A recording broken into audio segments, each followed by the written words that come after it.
Hello and welcome to today's video. We're going to cover moves that have taken place over the last 24 hours in LOL Esports Tier 1. LPL moves continue to be announced, as the off season, we're getting towards the end of it and we're a month away from 2025 and that season beginning. Ultra Prime taking a PCS route with their roster. They've signed Jiang. He's a second-year player. He's only played one season in the PCS and had a very good rookie split. Many people talking very highly of him because he was a rookie. Keep in mind, he is 21 years old, so take that into account as far as rookie status is concerned. 3.5 KDA, 56 KP, 8.4 CS per minute in the PCS, which is a lower level of play than the LPL, now known as APAC, PCS.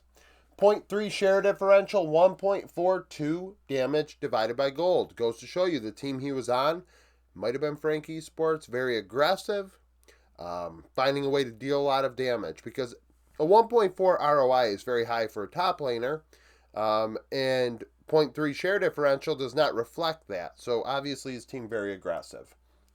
On average, I had 335 gold, 255 XP. So at 15 minutes, if he was even, he could have been up 670 and 510 in lane, which is significant. 2.63 vision efficiency, and then 44 solo kills and 17 champions in 97 games. So decent champion pool, and obviously nearly a solo kill every other game as a rookie is significant. Zhang Hao, he is a Chinese jungler. Played with BLG's youth team last year. 3.9 KDA, 73.5 KP, 6.4 CS per minute, and a 1.13 damage divided by gold. 14 champion, 67 games. Obviously, LDL, that is a thing. I will say that I'd prefer this over Hacker, which is usually what Ultra Prime defaults to. So, going with a young player might be positive, getting some new blood in their team. Wako joins, one of the better PCS AD carries. Has went to Worlds multiple times, been to MSI as well. He is experienced. Now, is he going to be an upper half LPL AD carry? I don't think so. In my opinion, he's probably going to be bottom 5, but we'll see. 5.1 KDA, 69.3 KP, 9.4 CS per minute. Was definitely a carry. He fulfilled that role. A 5.4% share differential and a 1.76 damage divided by gold last season. We saw last year, yesterday in my video, best and worst players, I think 1.76 would have been higher than any ROI of any major region 80 carry last year, which is something to think about. I had 345 gold, 260 XP. So every game you went even, there's a game you could find 690 gold lead, a 520 XP lead. This is a bot lane duo though, so keep that in mind. 2.89 vision efficiency, 6 solo kills, 14 champions, 64 games. The coach will be Benny. Benny was Ultra Prime's academy coach last year. Now, that kind of sheds some light on these moves though. A PCS coach moves over to the LPL, and then this year he adds a couple PCS players. Wako was his AD carry when he was on Beyond Gaming. Benny would go to Worlds and MSI, Worlds twice with that team. In the PCS, he had a good run with Beyond. 54 and 28 in regular season, 30 and 30 in playoffs, and then 7 and 11 internationally. Weibo announced Nofi will be their coach. Nofi had a 159 and 99 record in the LCK and LPL during the regular season. Most recently, the coach of Victory 5 when they had a really good season, I think in 2022. 46 and 49 in the playoffs and 34 and 22 internationally. NIP. So they kind of fill out their roster. Ultra Prime did it. NIP did as well. NIP signed Nenny to mid lane yesterday. We went over probably one of the worst mid laners, I believe, in the East. What was his first full season as a mid laner? It was a role swap. He was a top laner that was role swap. So 3.1 KDA, 57.9 KP, 9 CS per minute. So very low kill participation. Not very involved in his team's success. We'll see if he's adapted to that mid lane role and offers more with Nip. 0.3 share differential, which I think was one of the lowest as well. 1.34 damage divided by gold. So one of the weakest in the damage department.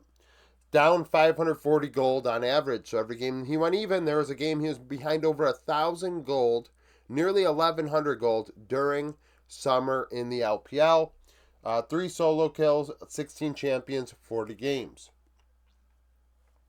Leave. A pretty good AD carry. Some would say very good. Has had off the Rift issues, which is why EDG kind of fell apart a couple years ago, in my opinion. Mako left in hell. I mean, Leave was very critical of JJ and couldn't say it to his face. And, you know, that's in the past now, but Leave's career, I think, is blemished by that. Now with Nip, alongside PP God, I mean, it'll be a better combination than he had at all last season with Wink. It isn't Mako, though, so Leave is going to have to step it up. 2.9 KDA, 66.8 KP, 9.3 CS per minute. 4.5 share differential, 1.52 damage divided by gold. On average, behind 65 gold with EDG. 3.13 vision efficiency. 11 champions in 41 games. Nenny had a 3 vision efficiency, not 3 solo kills. Alongside Leave is PP God, joining from OMG. He had a 3 KDA and a 74 KP, so very high. 3 out of every 4 kills with OMG. Negative 6.4 share differential, 0.67 damage divided by gold. So kind of leaning a little bit more towards a traditional support. Down 190 gold on average. 1.81 vision efficiency, 19 champions, 78 games. So Nip announced that they're probably going to keep, well, I think they extended Shanji, going to start Aki in the top side, and then these 3 for the rest of the team. OMG, Moham joins. Moham playing with D plus Kia down the stretch last year and at Worlds, replacing Kellen, even though in my opinion Kellen is excellent, and that was shown in the stats yesterday. Last season, he only played in the summer. Half of the 70 games that are included in this sample were in Challengers, so keep that in mind. 3.5 KDA, 71 1 KP, negative 6.1 share differential, 0.72 damage divided by gold. Once again, another guy that's kind of more traditional. His Rel was one of his better champions, but otherwise, I thought Moham should have been replaced by Kellen. You know, the move in the beginning didn't make much sense. It still didn't make much sense at the end. Aiming was the MVP of the LCK last season, in my opinion.